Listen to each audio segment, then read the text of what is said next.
We got a made man here, back by popular demand on Sportswire Radio. And let me tell you something. I know a lot of Vitos here in New York City, especially where I'm from in Staten Island and Brooklyn. But I've never met a Vito like this one here.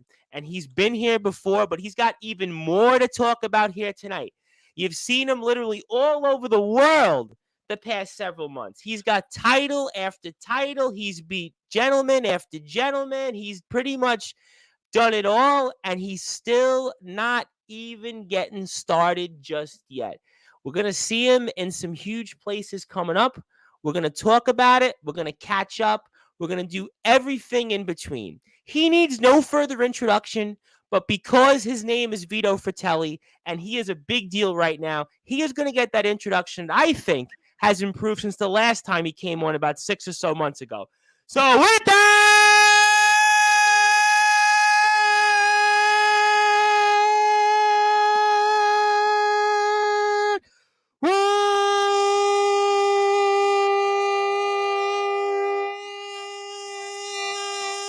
wait for it. Further ado here on the Sports Report, the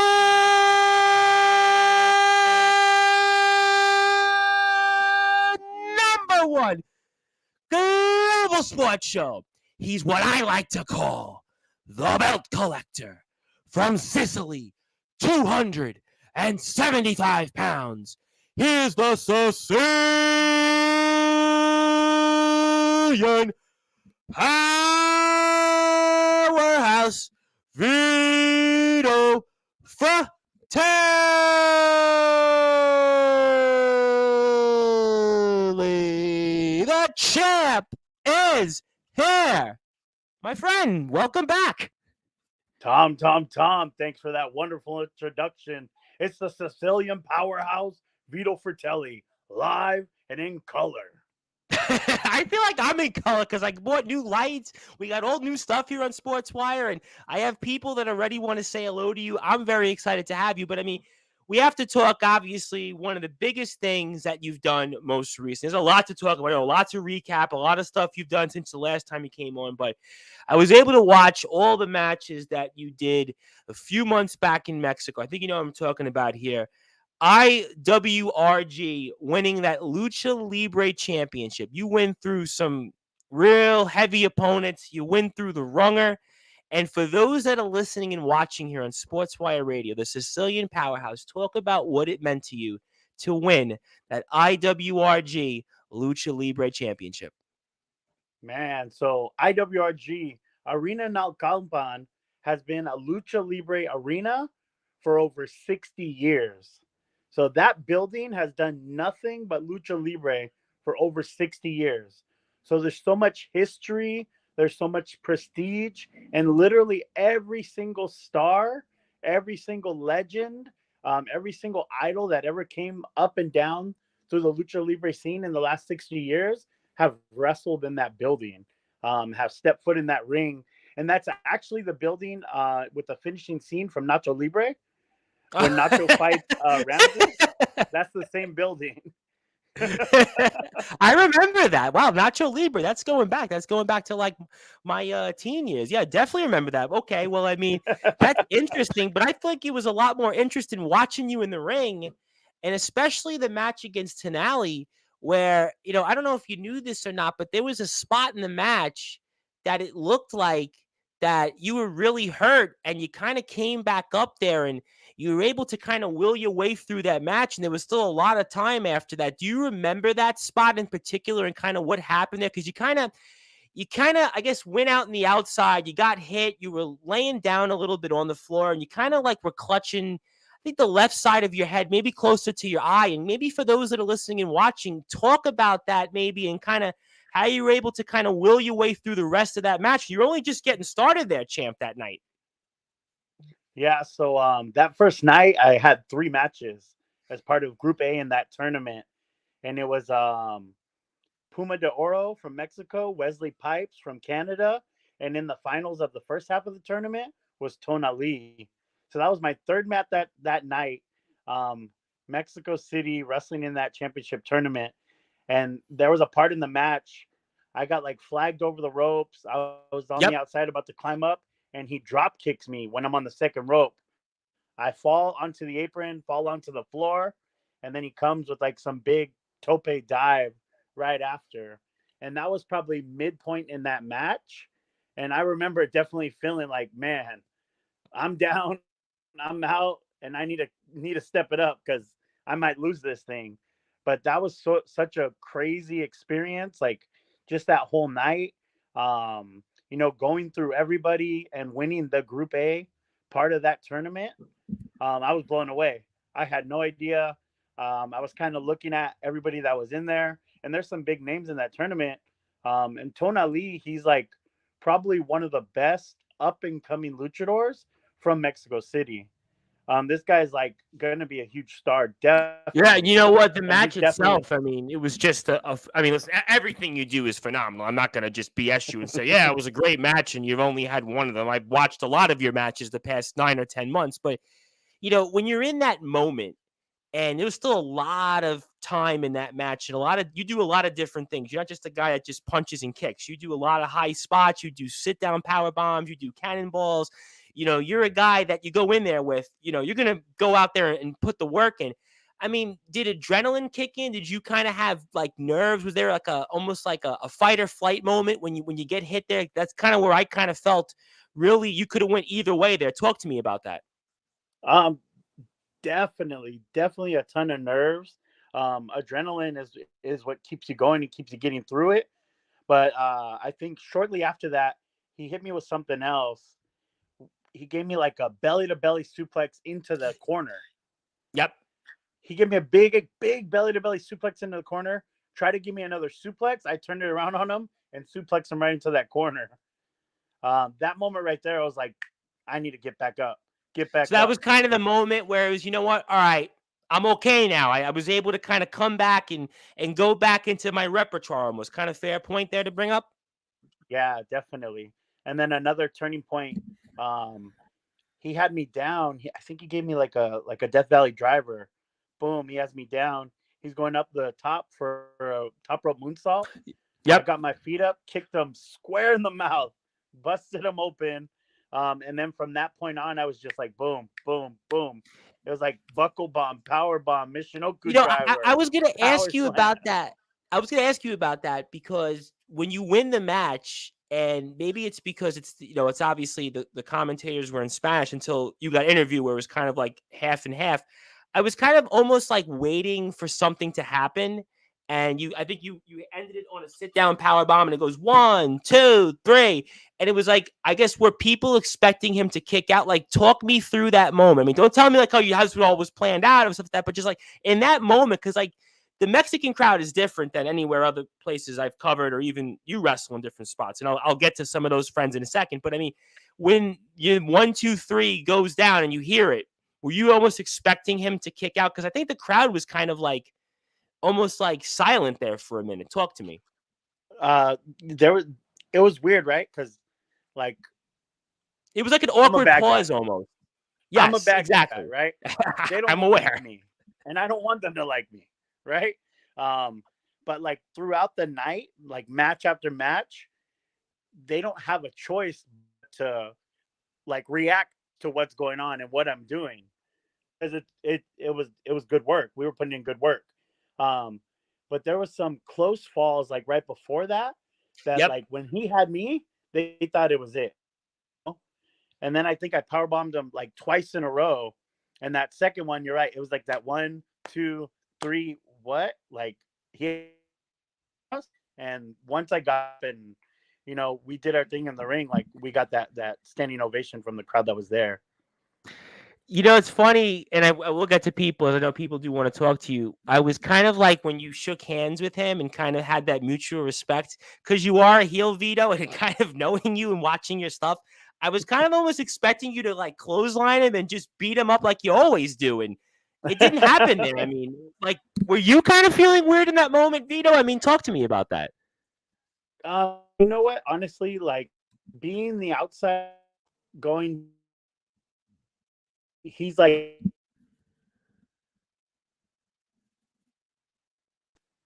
I wanted to give that moment there to Hmm. show my respect respect to the arena, and then that audience that witnessed that match.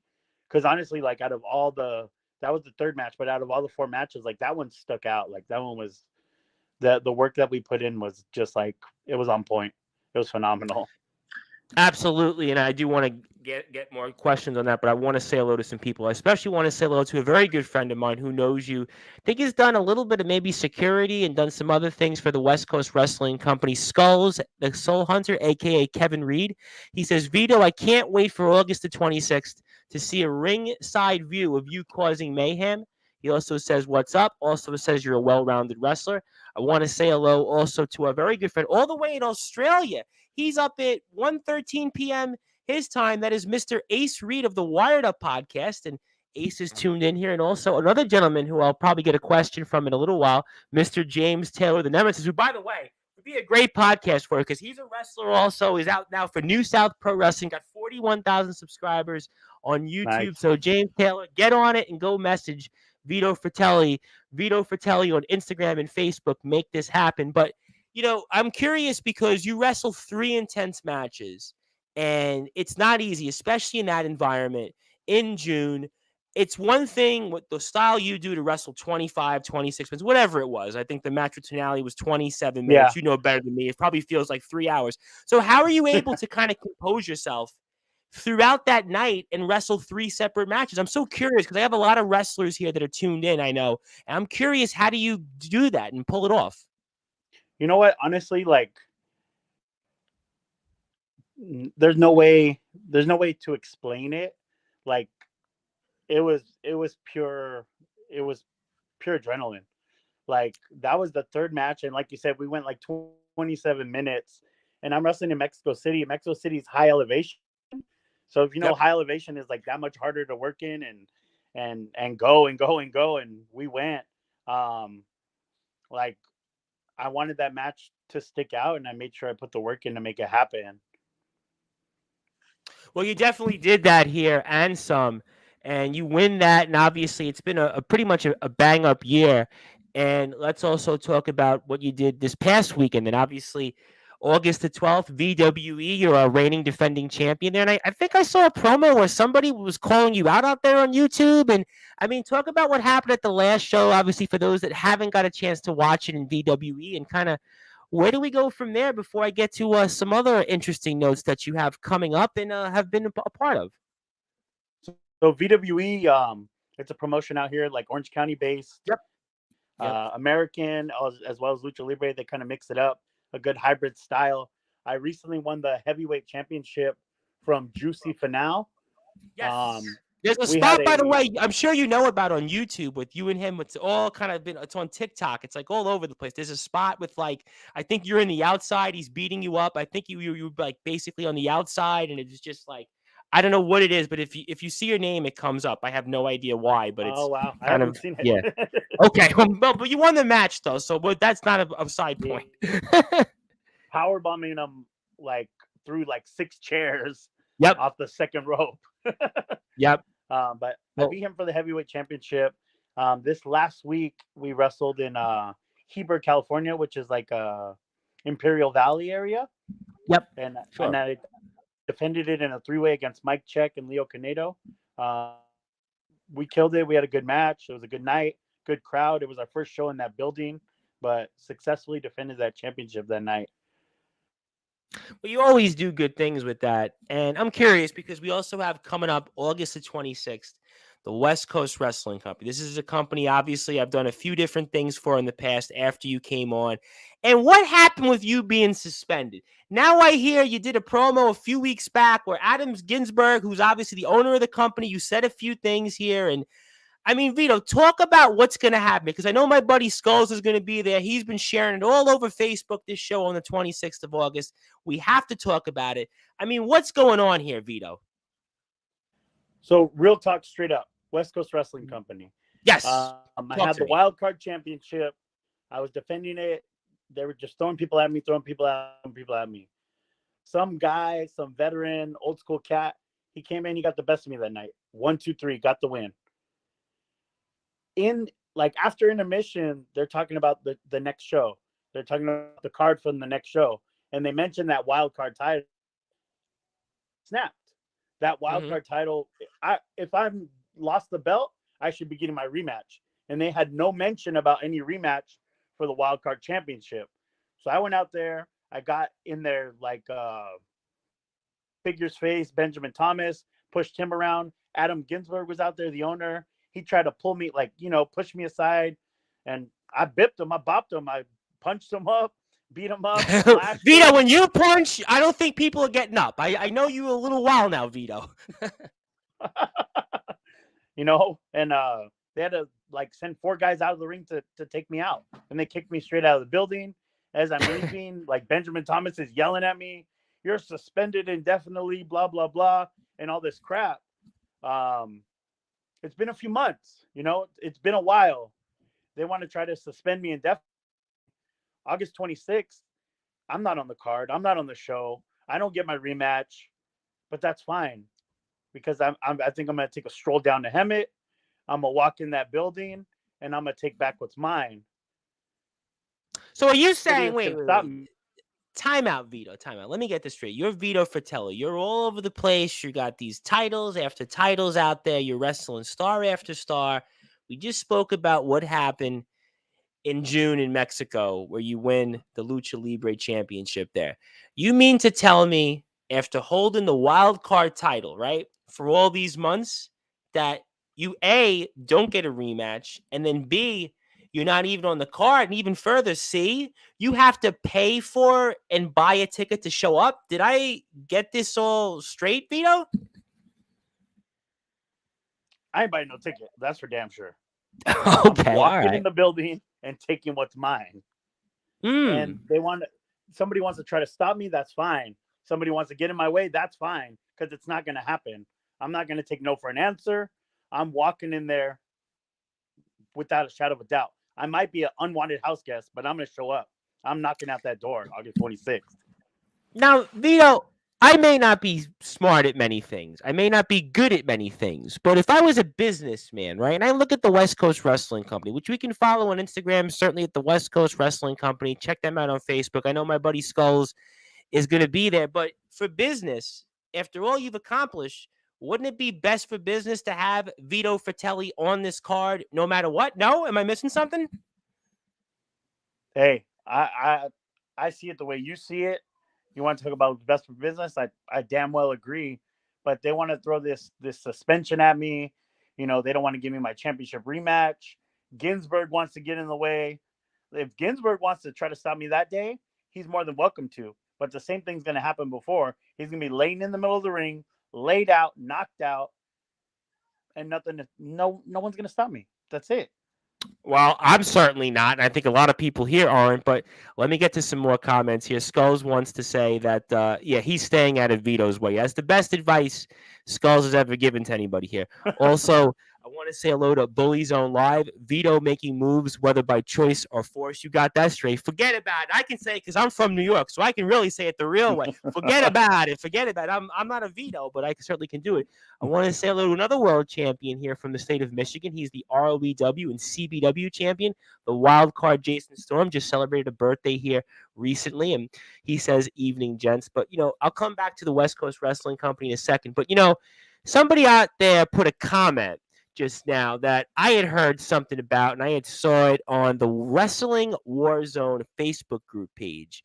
And somebody had made a post, and you might have heard about it, about this whole thing about you and Stud Bronson. Apparently, you've just rummaged through the Wrestling Warzone roster. You have been a reigning defending champion there for a long time, and you have basically stacked them, you've tacked them, you've done whatever it's done. You've basically run through everybody. There's nobody left. But apparently, there's some chatter out there in social media that you and a guy, Stud Bronson, from the state of Arizona, who's also got a couple of titles out there, that maybe that should happen down the road. But Vito, I think you'd basically power through him like you do everybody else. And what do you think about this, champ?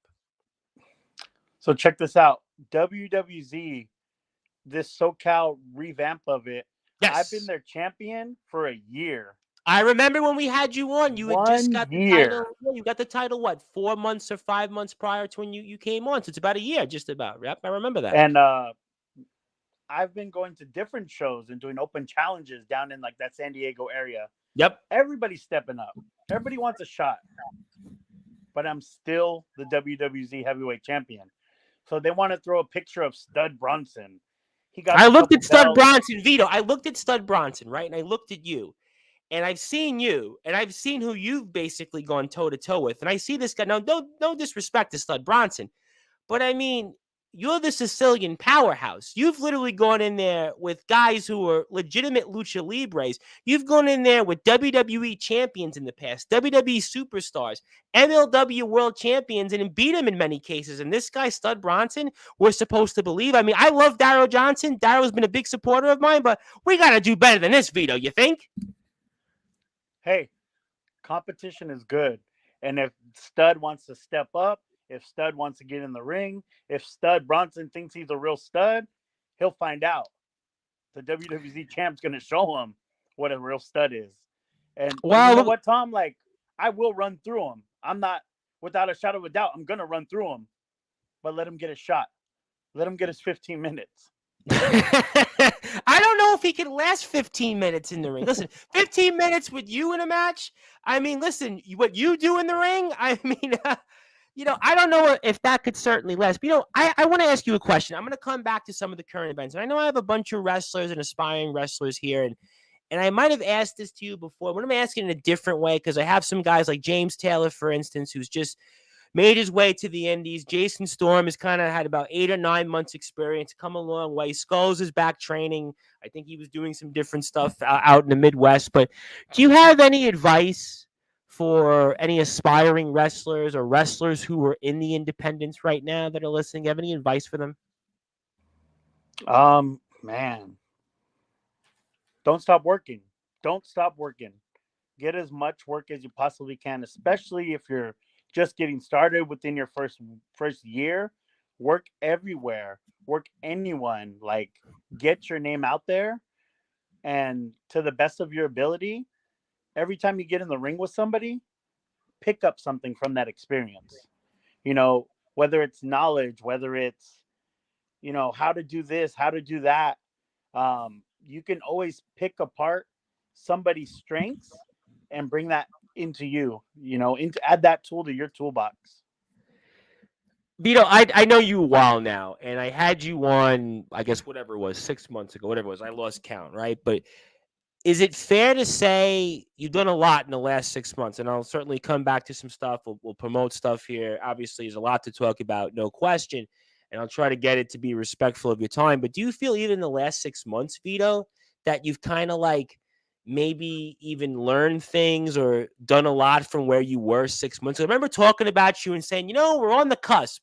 We're right there. I remember talking about you. We're getting ready for Hammerstone. We were talking about, we had like 7 championships at that time. We were even, all these different places. You were going out there. You were doing the Mexican scene, and obviously here in California with some different people that are friends of ours. But do you even feel like in the last 6 months that you've even progressed further in your career, where it's almost, to me, it's like you are a made man? I mean, what do you think about that?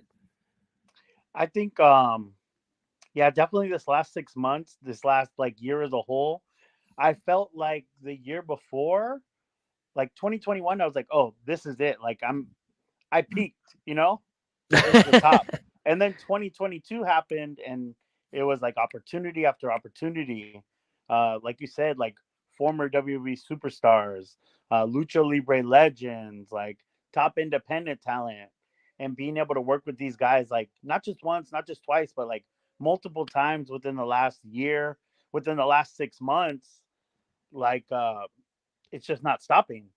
Like that No, I cusp don't think that it. we Listen, said I we don't were think it's on. gonna stop. Vito, I remember speaking with you 6 months ago. We were talking about the fact that basically you're a full-time wrestler now. You wrestled well over 100 times last year. I think we were talking even 6 months ago that you're probably going to wrestle more matches this year, which probably is going to happen because every weekend you're actually doing something. So legitimately, you've gone on where you're actually probably wrestling. If you think about it, I think I might have said this then, and I'm pretty sure I'm going to say it now anyway. It's going to still ring true. You've literally wrestled more times than guys in AEW. You've wrestled more times than guys in WWE. You have really gone out there and been almost like that meat and potatoes working man's wrestler. You've kind of made a career in that. I think it's why it's really inspiring. It's a great time to have you back. And if you're out there on social media, please follow Vito Fratelli at Real Vito Fratelli on Instagram. Also check him out on Facebook. Check him out on YouTube. Just do a YouTube search, Vito Fratelli. And I'm telling you, match after match is going to come up. This guy does it all. He wrestles big men. He wrestles lucha libres. He pretty much wrestles everybody from A to Z, and he still comes away as a champion. He's got numerous titles. He's got the WWZ Championship, got the VWE Championship, the IWRG Lucha Libre Championship. He's got another championship he just won a few months back. I mean, he's literally done it all, and that's why you need to follow him. He's got the Dream Slam Championship. I mean, he's pretty much, and I'm probably missing more titles. He is legitimately the belt collector. And, Vito, speaking of legends, speaking of people that you're going to wrestle this coming weekend, and when you told me about this and I looked it up, I said, you know what? I remember him in WCW. In fact, somewhere, which I couldn't find it, which I'm kind of like bummed about, I have a trading card of Psychosis. And yet here you are, Vito, this coming weekend, August the 19th. I mean, already what you've done is phenomenal. I mean, you've done Hammerstone, TJP, Lince Dorado, Mexicans, list goes on. But now Psychosis, I mean, you got to talk about this, Vito, for the audience out there listening and watching. So yeah, this Saturday, La Bulla, it's a huge Latin American festival that they do pretty much every year here in LA. Mm-hmm. And every year they pay like a homage to a legend. Last year was Solar. The year before that, I think I worked with Laredo Kid. And this year they got Psychosis.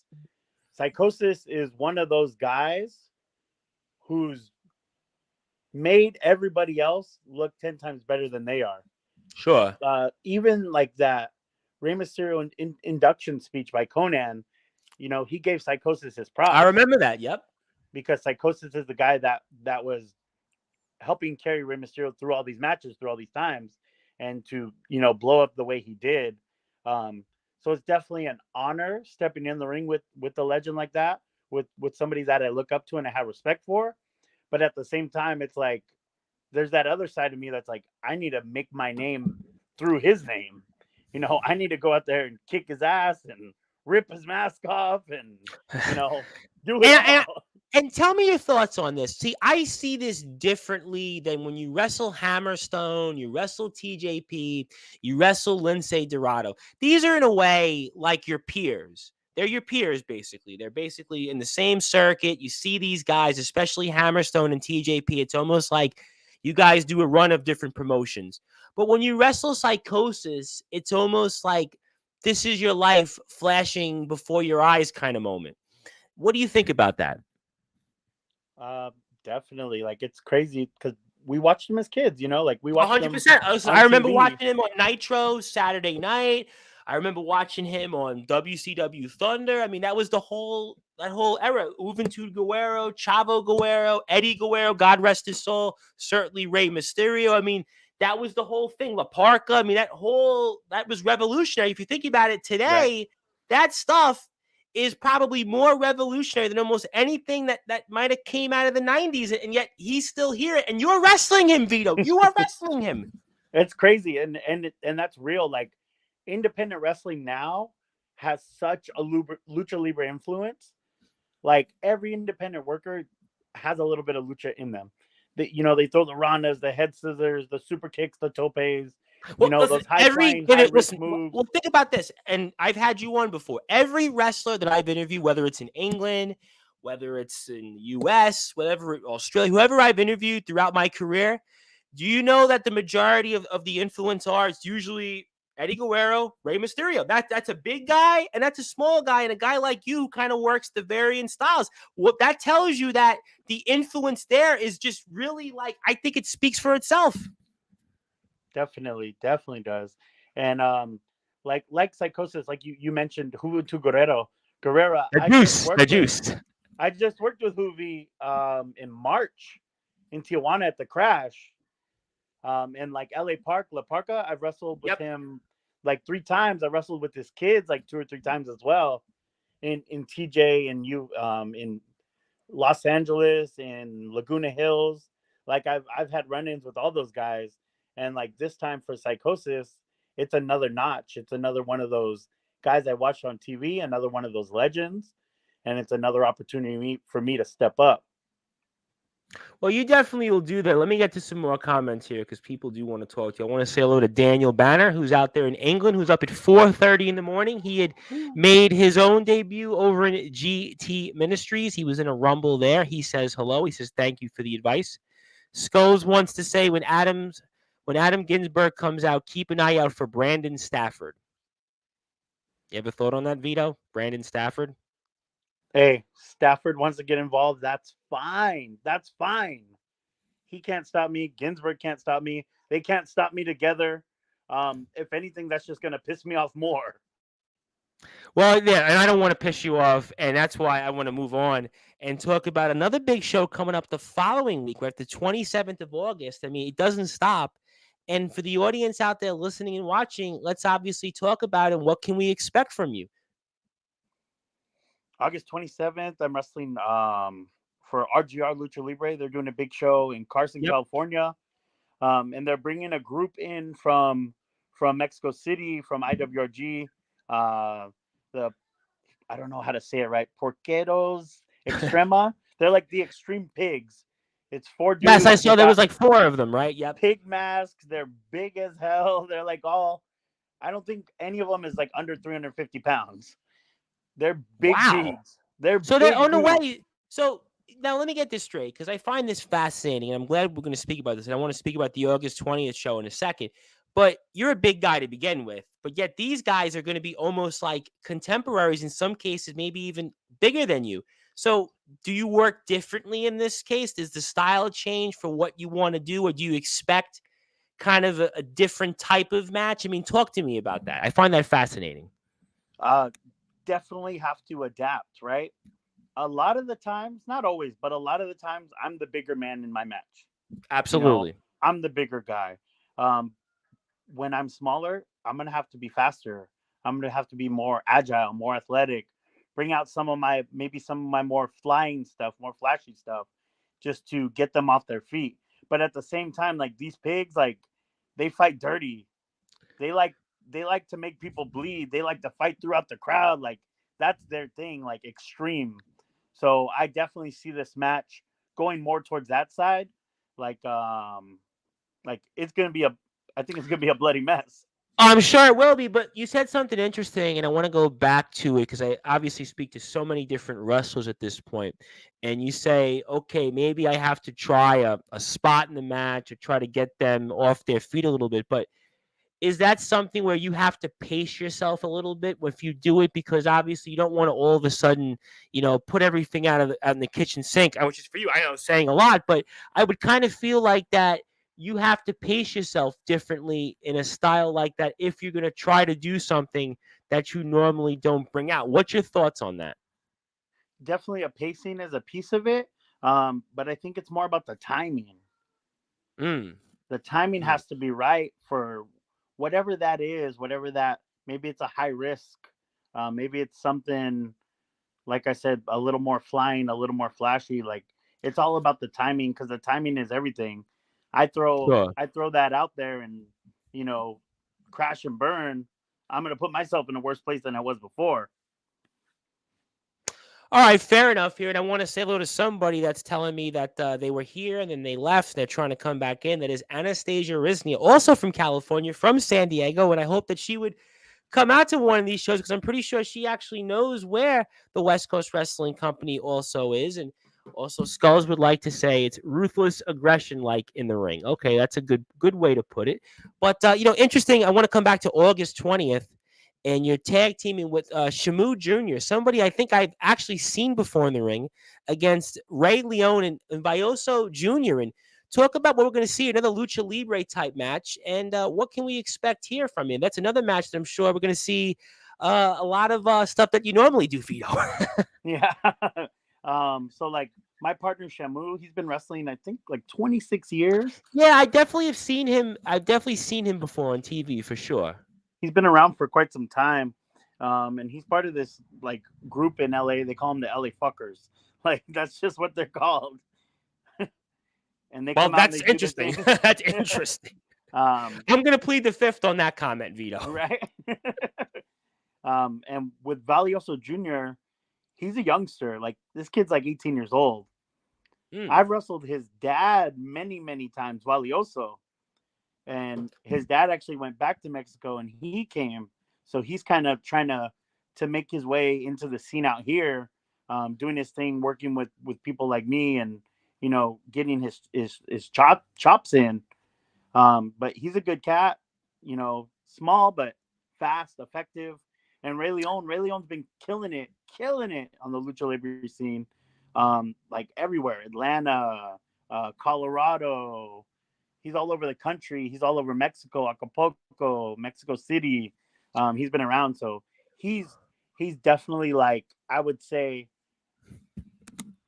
where I'm at as far as lucha goes. Like his name is out there just as much as mine is. You said something interesting, and I'd like to go back to it for a second because you talked about the fact that he's wrestling in different states. Now, I know you've obviously done a lot between California and Mexico. I think you might have wrestled in Texas not too long. At least I thought when I was watching one of your matches out there. Again, on YouTube, just put in Vito Fratelli wrestle. You get like hundreds of matches out there. It's just so easy to Yeah. follow you. But would you like to wrestle in different states if the opportunity kind of presided itself? Obviously, you wrestled guys like Hammerstone who are pretty much like also made men where they're pretty much like, all over the place nationwide. But would you like to wrestle in different states? And maybe why hasn't that opportunity presented itself as much, you think? I definitely would like to get out there, stateside more. Yep. Like I've done work in Texas, Nevada, Arizona, but not too much besides that. Like I feel like I've wrestled more like in Mexico than I wrestled throughout the state. Yeah, I was gonna say, this year I feel like that I've watched at least a dozen plus matches of yours in Mexico this year. I mean, I'm sure you've wrestled a lot in the States, but I would actually have to think about it. If I did a percentage, it's probably pretty close between Mexico and the States, especially California. So that's kind of an interesting point. I was curious about that. We are here on Sportswire Radio speaking with the one and only Vito Fratelli. He is a made man. Ladies and gentlemen, he's 275 pounds. He's got several world titles. And yes, he says forget about it. And he is certainly somebody I am not going to argue with. He is pretty much doing it all. He is killing it right now in the wrestling scene. He is really one of these guys that he's definitely, I'm telling you, you're going to see him out there on even bigger platforms. And my name is the Reverend Tom Bryson. If you're on Sportswire Radio, you can follow us on YouTube at Sportswire Radio, also Twitter at Thomas Bryce 2017, and on sportnarium.com/player. We have an internet radio station where 24 hours a day, 7 days a week, 365 days a year, we play podcasts, we stream these shows, we also play music. And if you have a podcast out there, we let you have an opportunity to stream those for free and more. So please support us. And also, I'll be back here coming up, which is going to be interesting for you, Vito, because September the 7th, I'm going to be speaking with 7 p.m. your time, Enoch the Enlightened, a gentleman that you know very well. You kind of have an interesting relationship these days. And I'm going to explain why in a few minutes. And Enoch is requested to return to Sportswire. So Enoch apparently has a lot to say. He's got a lot to get off his chest. And I'm sure, Vito, you're going to be a part of the discussion. I'm hoping it's not too good. It's not too bad. It's just enough that, we can kind of get out in one piece. But I'm very excited to have Enoch back on the show. It's been a while. I think Enoch came on right around the same time you did. We had CeeLo Brown right afterwards. So we're very happy to coming back here more in California and do more shows here. And I want to give a shout out one more time to Darrow Johnson for basically allowing me to speak with you and get to know you. Darrow has obviously been a very, very big supporter of mine for a long time, and I cannot thank him enough here. And also, Skulls would like to say, Vito, you should check out SWF out of the New Jersey area. So if that's a company, maybe Skulls give us some details and maybe I'll share it. But thank you for that. But Enoch the Enlightened, I want to actually come back to Mr. Enoch because, I was watching you and you defeated TJP and RMW not too long ago. And Enoch, I guess, I don't know if you're upset with Enoch. I don't know what kind of happened there, but you said a few things where you don't need Enoch. And I was curious, is everything okay with you and Enoch? Because I'm kind of confused because I have to have him on here in a few weeks. And I'm going to obviously mention you. So, I mean, what's going on with you and Enoch the Enlightened? So we've definitely had our differences, right? You didn't seem too happy with him after he kind of distracted the referee and you got the victory over TJP. You pretty much said, I won the match. I don't need you anymore.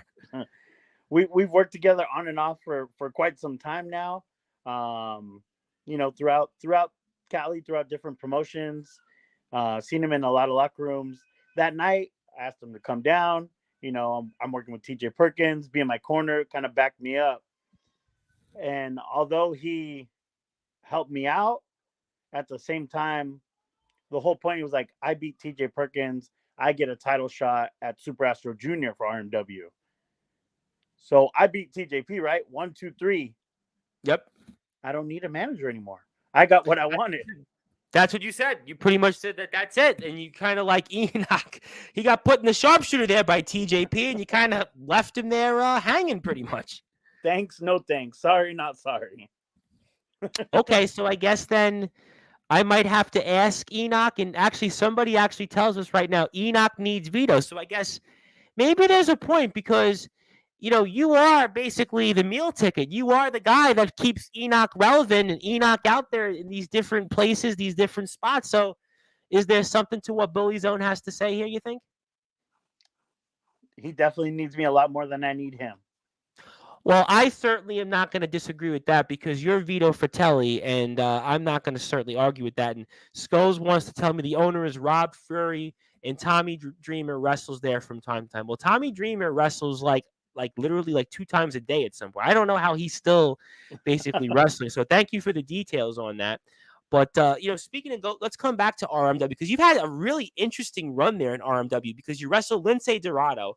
What a match that was, and you certainly put a number on Lince after the match. You might have lost the match. Maybe you won the war because you basically gave Lince a pretty big beating. You beat TJP, and you mentioned here November 11th. What a show this is. You're going to be wrestling Super Astro Jr. You're going to see Hammerstone and Chris Masters. So talk about what we're going to expect here with you and obviously Super Astro Jr. And what a show coming up there on November the 11th, champ. So RMW is putting on a great show at, I believe it's the Ventura Fairgrounds, November 11th. Like you said, Chris Masters, Alexander Hammerstone. I think they got TJP coming in. I think Mecha Wolf's coming in. So they got a lot of people. They got a lot of things going on. But Super Astro Jr. is somebody that I've been looking to get my hands on. And that RMW championship is something that I want to put all over my shoulder. So for whatever reason, the powers that be, like time after time after time, I've asked for it, I've requested it, and I've been denied. So I don't know if it's just they're afraid to give me that shot because they know what's going to happen, or they have other plans. But finally, like literally like 8 months later, I get that shot. So what? So is it politics? Is it because somebody else is more marketable? I feel like I ask this question all the time on Sportswire to different wrestlers, so I have to go along and kind of do this 2-step back with you, champ. I mean, why? They don't want to see a new champ. Well, I mean, that's a good answer. I mean, that's the Captain Obvious answer, but it's like RMW. It's Lucha. It's a Lucha company. They want a luchador. Yes, I see to be the face of their company. They don't want this Italian to be the face of their company. So they're afraid to give me a title shot. Like you said, like I am a belt collector. That's what I do. Yeah, I don't get it here because listen, it's almost as the old adage, well, if you put somebody up in there and you in the fairness of in the interest and fairness of competition, I mean, you should be this champion. I mean, you've booked your resume and just an RMW. Let's leave aside what we've talked about here tonight, champ. But in RMW alone, what you've done there, I mean, you should at the very least have had this title months ago. I mean, at least what I think. I mean, what do I know though? Even that night that I fought TJP, originally I was scheduled to fight Super Astro Jr. for the belt.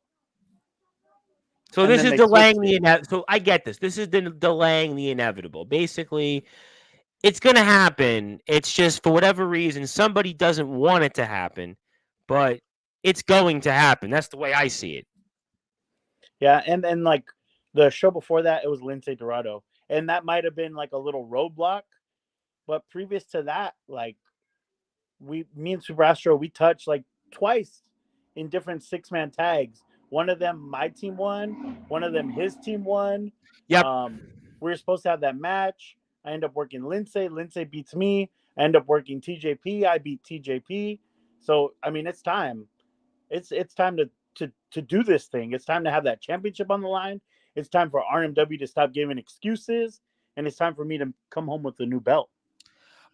Listen, I'm not going to argue with that whatsoever. Obviously, your resume speaks for itself. And certainly, if you want to talk to RMW about it, you can follow them also on Instagram at RMW Lucha Libre. Also, they're on Facebook as well. And you know what? Let management know that Vito Fratelli, I mean, he's listened to Belt Collector and basically in the interest and fairness of competition, he should get this title. He'll get this title once he gets the shot. And at the end of the day, let's get it over with. And Skulls would like to say that you're another Anthony Idol when it comes to titles. Yeah, that's a good comparison. That's certainly a good one. There's a number of comparisons out there. But I was curious because you've wrestled a lot over the past several months, and even last year with TJP and certainly Hammerstone, we've spoke about in the past. But do you feel like almost like a familiarity with those guys now over the past year, where it's almost like you guys have done runs in different companies? Certainly NTLL is another one that comes to mind, but is there a familiarity which has made you, I guess, maybe such good opponents for them? Or, I mean, talk to me about that aspect, because I've seen you now so many times in different variations against Hammerstone and TJP.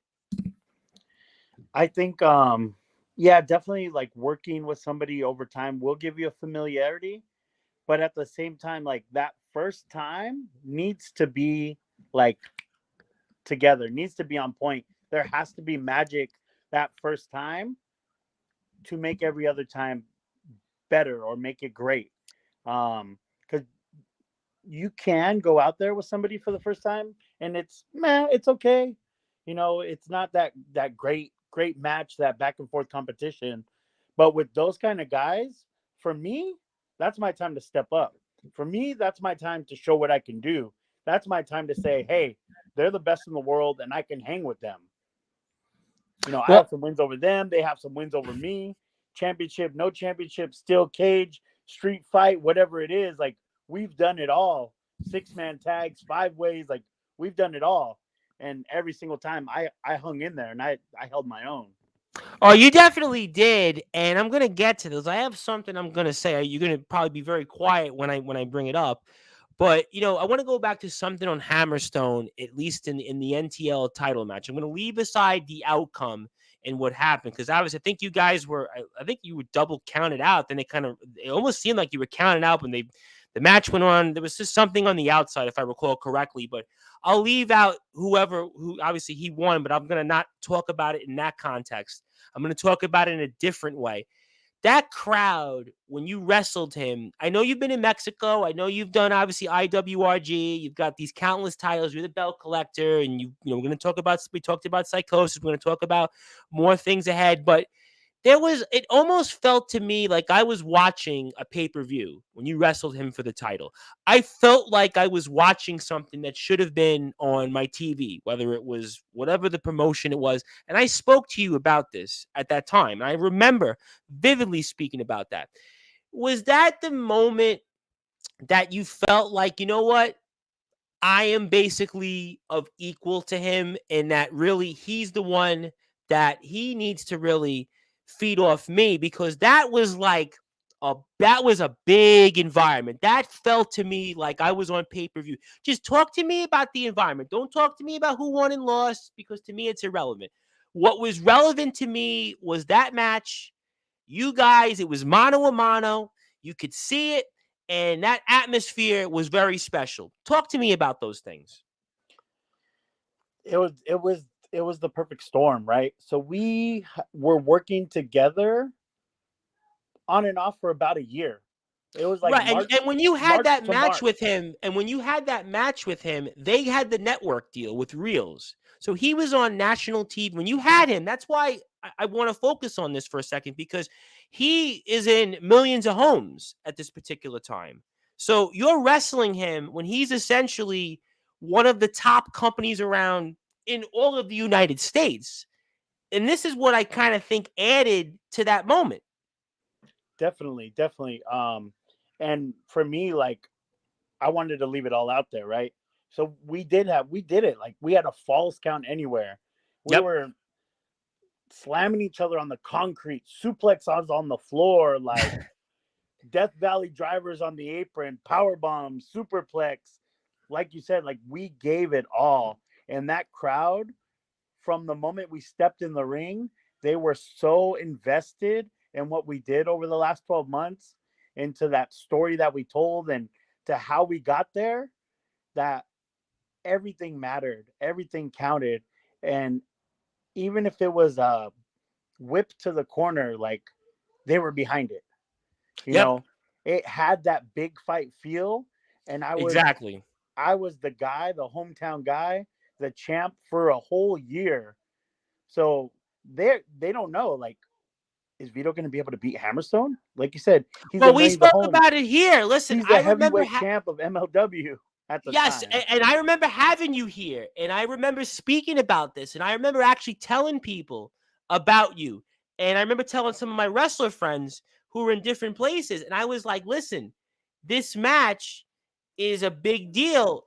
Just keep an eye on this." And this was a big deal, and to be there and to watch that match, yeah, I kind of felt honestly that you were kind of the favorite in that match. I mean, that's kind of, even though he was the MLW champion, as Skulls points out, I felt the fans wanted you, as crazy as it sounds. And I know you obviously are Mr. Bad Guy, but I felt in that match that was a 50-50 crowd, even maybe lean toward you.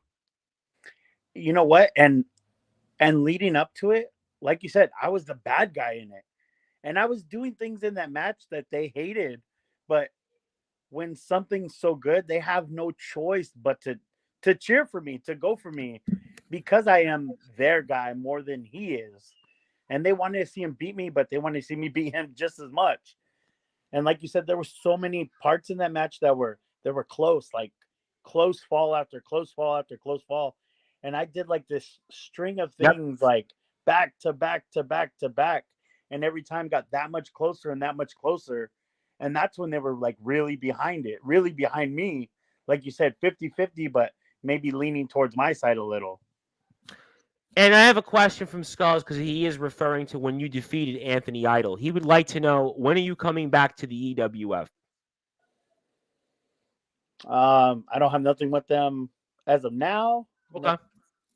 Okay. Maybe That's in the just his future. question. I mean, that's his Yeah. question. I just wanted to give him that opportunity. And we've got about another 10 or 15 minutes with Vito Fratelli. I realize he is a very, very busy man. But if you're out there on Instagram and Facebook, please make sure you follow him at Real Vito Fratelli on Instagram. Also, check him out on Facebook. And it's very simple on YouTube.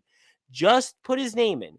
You're going to see match after match. And this guy, you're going to really, really enjoy what he brings to the table. He is really a guy that, I'm telling you, he's going to be going even further places from where he is right now. And that's saying something, because he just won the IWRG Lucha Libre Championship there a few short months ago. And oh, by the way, going to see him next month already in a bunch of places, November the 11th also. And Skulls also wants to remind you that you signed an autograph poster for him. So he wants to say thank you for the Oh, autograph. So awesome. he appreciate that. Yeah, that's cool. Appreciate that. We always love when I get occasionally people say, "Hey, you signed something for me." So I'm actually getting that, which is pretty cool. But I have to bring something up in a different way. And I know you're going to be very quiet about this video, which is actually going to be rare for you. But, I think about it. Last year, the PWI 500, you might know about, is coming out right now, right?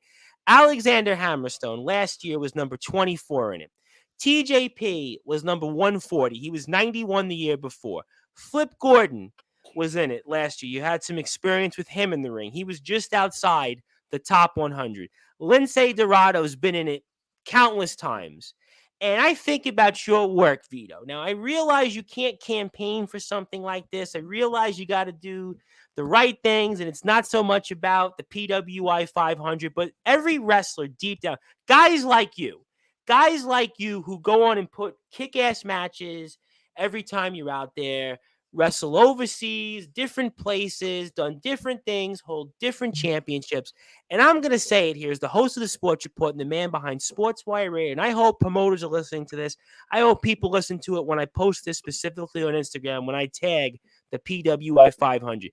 It will be an abomination and an injustice and an absolute disgrace this year when the PWI 500 comes out and your name, A, isn't in the top 500, and B, frankly, is not in the top 100. That's right, top 100. What's your thoughts on it? And I realize you got to be very careful on this, but what do you say to all that? PWI, like you said, like for people working independently and working with talent after talent, name after name, legends, former WCW, WWE, current top independent stars, wrestling in Mexico, wrestling in Tijuana, wrestling all over, everywhere, weekend after weekend, 100+ matches in a year. I need to be on that list. I deserve to be on that 100%. list. Yes, you should be, because think about what you've done, right? In the last, 2 years, you've already wrestled, 200 matches already, give or take? Think about what you've done. Think about the championships. But leave aside championships, because I get it, in the independents, everybody's got a title. Everybody can just get a championship. Think about the type of opponents. Think about the type of matches. Think about the different types of things, right? If I'm a true wrestling journalist, if I'm a true wrestling reporter, and if I'm even a true person in this business and I'm following it, and I'm not just some podcast. I know you do podcasts all the time, right? And I'm not trying to, blow anybody up or anything like that. If you're really covering wrestling and they think about your name, you damn straight you should be in the top 100. Because, Vito, I checked in last year's PWI 500 who they had in there, and they had in the top 500. And there were people that they had in the list that wrestled 4 times, 5 times, 3 times, and they're in there because of the promotion that they worked for. But if you really sat down and watched their matches, they would have no business of being in any chart. And to me, I watch your work, Vito, and I watch a lot of wrestling these days. And in fact, I watch wrestling all over the world. So I can't quite say I'm a Dave Meltzer, but I'll tell you what, I probably watch actually more wrestling than him. And I damn well think that you should be at the very least in the top 100, because if Hammerstone was 24th last year, and you've been with him a bunch of times, TJP was 140. Just take those two guys. He was 140 and he dropped to 91, and you have wins over him. Yeah, you're damn straight. You should be in the top 100. I hope Darrow's out there listening to this. I hope Enoch, if Enoch really needs you and he really wants you to be, in your corner, he should go out there and campaign. There should be, if I know you can't do it, but there should be a campaign for Vito Fratelli to be in the PWI 500, because if you don't get in there, I'm telling you what, they should basically cease to exist. Thank you, Tom. I 100% believe in every word you say. I feel the same way. Like you said, I've been in there with all those guys. I've had so much work in the last year. Won championships, different promotions, held on to titles, traveled throughout Mexico. I've done my thing. This year. I've done my thing last year. And when last year's list came off, I was pissed. I really was pissed.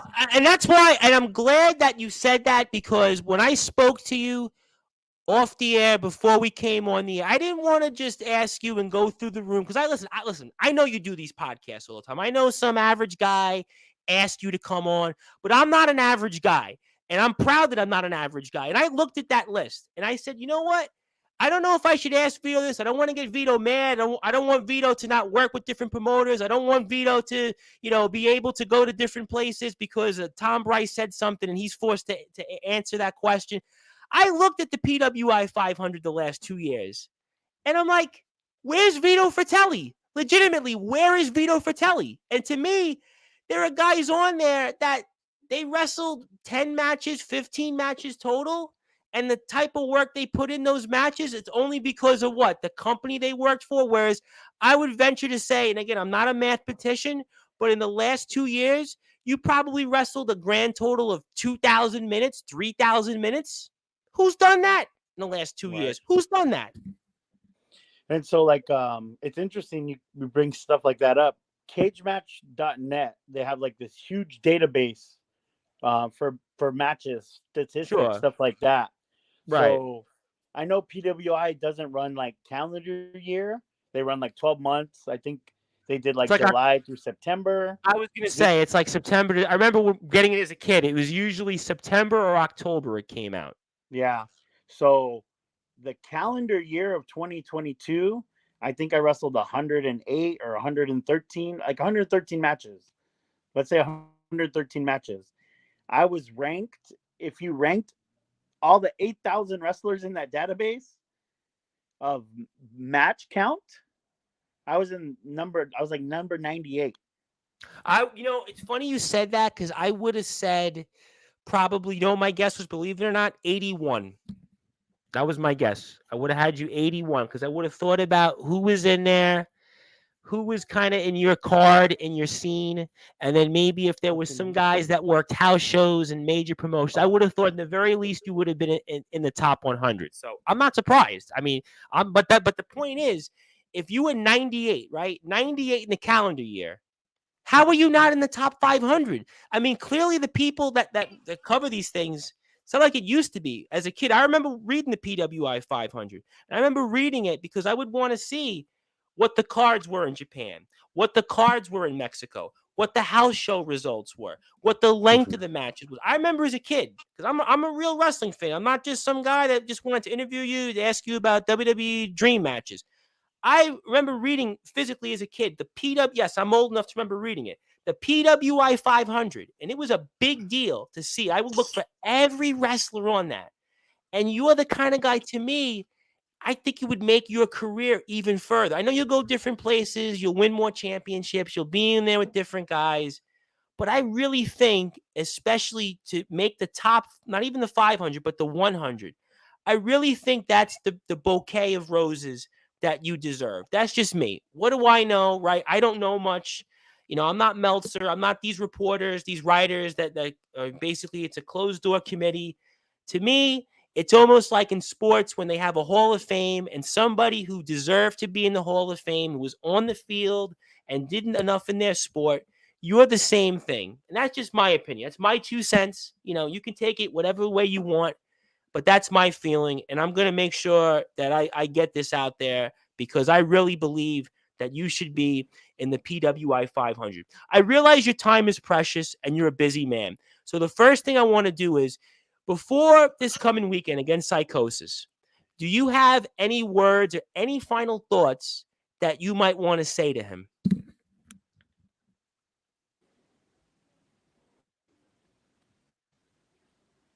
So he's not where he was when I was watching him on TV, right? I know he's not the same guy he was 20 plus years ago, but he needs to bring his best stepping in the ring with Vito Fratelli. Because I'm on a tear right now. I'm on a roll. And just because I'm working with that legend status doesn't mean I'm going to slow it down for him. I'm going to kick his ass just like I would anybody else's. And if it ain't going to happen, you're going to certainly forget about it because Vito will do that. And I also wanted to ask you here for the West Coast Wrestling Company, you have any other final words, especially for Mr. Ginsburg? I'm showing up. I'm knocking at that door. I'm breaking it open. I'm stepping in that ring. And hey, that wild card title, your presidential status, the heavyweight championship, it doesn't matter. I might come and snatch it all up in one night. Well, I wouldn't doubt it. I'm not going to stop you. And is there any other places that we might see you coming up in the month of September, or any other places that you think is important that the audience or anybody else out there watching and listening would possibly get a chance to see you at that you think is important we should know of? I don't know all the dates right now, but I know September I have some stuff for Dream Slam Wrestling, VWE. We're defending our tag titles there. Mm-hmm. And we have a show September 29th. I know we have a show coming up on a Friday as well. We have a show there. It's an anniversary show. It's Lucha Manakis' third anniversary show. I believe we're going to see you there as well. Lucha Maniacs. Going out to Laredo, Texas. Last time I was out there, I was wrestling Commander, Laredo Kid. I watched it. Yep. So I'm going back out to Lucha Maniacs. It's their big third anniversary show. They got Pentagon, Ray Phoenix, Vikingo's on there, Laredo Kid's on there, Vito Fratelli's on there. So well, they're gonna have a huge event, huge show. So I'm glad I'm going back out to Laredo, Texas, back out to Lucha Maniacs. Great company. They do great work. everything they touch turns to gold. They sell out basically every show they do. So I'm happy to be a part of their third anniversary. They haven't Skulls, announced my match yet, but I'm going out there to make a statement. That's for sure. you always make a statement. I have no doubt about that. Skulls would like to say that he'd love to see you in the ring against Joe Dredd. That'd be a good match. That'd be a good banger. Uh, Joe likes to throw him hard like I do.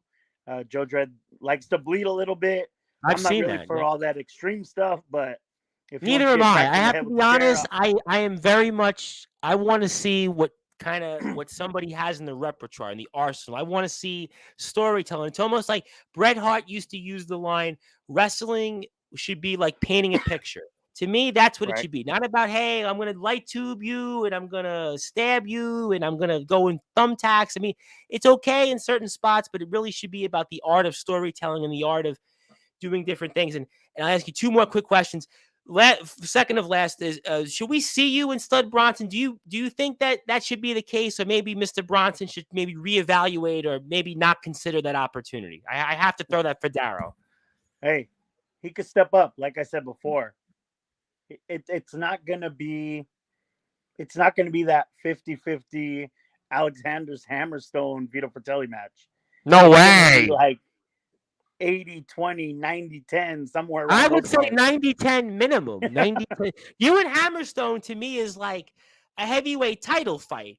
You and Bronson to me, it's almost like it's a mismatch. It's like the Boston Celtics or the Miami Heat in the NBA playing against the Washington Generals. I mean, that's the way I see it. It's to me like the NBA champions playing the Washington Generals. I mean, that's the way I see it. To me, it's almost like Patrick Mahomes playing against, I guess, the Houston Texans this year. That's how I see it. That's how I see you and Stud Bronson. So I don't think he should maybe reconsider those plans, and maybe Mr. Johnson can think about that as well. And my last question for you, I know you're a busy man. I always thank you for giving us this opportunity, and I hope to have you again whenever your time is available to do this. But is there anything you want to say to anybody out there that has supported you, or anybody that maybe is hearing for you the first time? I would like to ask this question to all. I guess I know you've done this before, but anything you want to say to those two groups?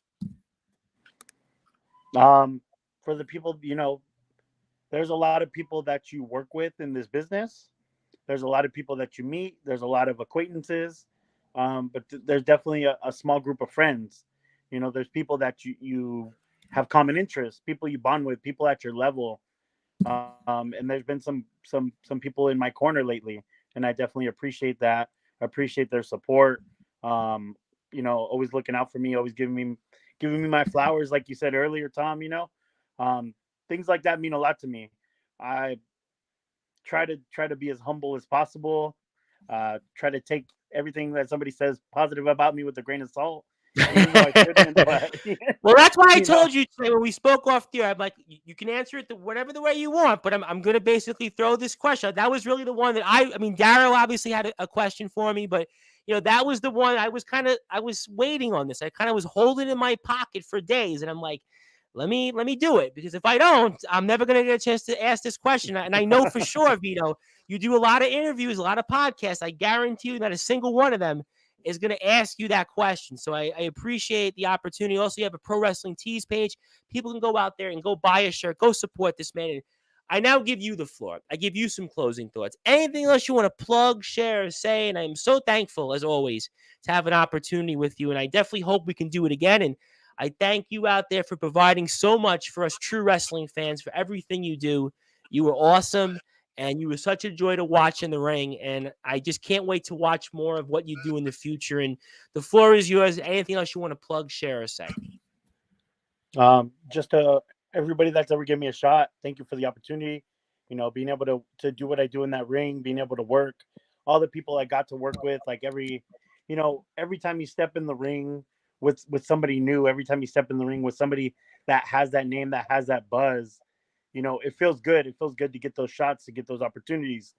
Uh, Promotions that give me a chance to fight for their championships. That's huge. That's huge. I get to represent these companies at any given time. Like, it could be all taken away. I don't take it for granted. I don't take advantage. And I'm thankful. I'm thankful for pro wrestling. I'm thankful for Lucha Libre. I'm thankful for everybody that's given me anything. Um, and August is gonna end hot. September I ain't slowing down. September I got a lot of things lined up. I got something that nobody even knows about coming up. Well, It's don't gonna tell be us. huge. Please don't tell us. I can't even if I wanted to. Oh, okay, good enough. Because I have a lot of wrestlers come on at this point. So the running joke I always tell the wrestler, if they're gonna have something like in their sleeve, even if it's off the air, I say whatever you do at this point, don't tell me, because I guarantee you somebody watches my show and will say, "Hey, Tom Bryce, why did that happen?" So I want to make sure that that doesn't happen. But I have no doubt that people will always make sure to support you, the true wrestling fans, and be one of those by following Vito Fratelli at Real Vito Fratelli on Instagram. Also, make sure to follow him on Facebook because we've got almost 4,000 followers. He's also a part of the West Coast Wrestling Company. He's also a part of RMW, Lucha Libre. He's a part of VWE, of course, WWZ, Dream Slam, a whole list of companies, NTLL. The list will continue to go on and on and on. That's why we are so honored to have had him on here tonight. And Skulls wants to say Vito never has ending homework when it comes to wrestling. Appreciate the kind words, Skulls. And I can't thank you enough for this opportunity. I can't wait, though, to read the PWI 500 in a few weeks. And you better be on there, because if you don't, I'm going to raise some hell, and I'm going to definitely make sure we have this clip out there in a little while on Instagram so I can get that going. But I thank you as always. Keep up the great work. It's an honor to have had you on the show. I definitely look forward to having you on here if you ever want to come back again. And I definitely look forward to watching you in the ring, and just thank you. Thank you, Tom. Thank you, everybody. And if you got a problem with it, forget about it, huh? And ladies and gentlemen, that was the Sicilian Powerhouse. He is definitely the belt collector. He's got a number of titles, including the VWE Championship, the WWZ Championship, the Dream Slam Championship. He was the VWE Tag Team Champion as well, IWRG Lucha Libre Champion. He's got so many titles.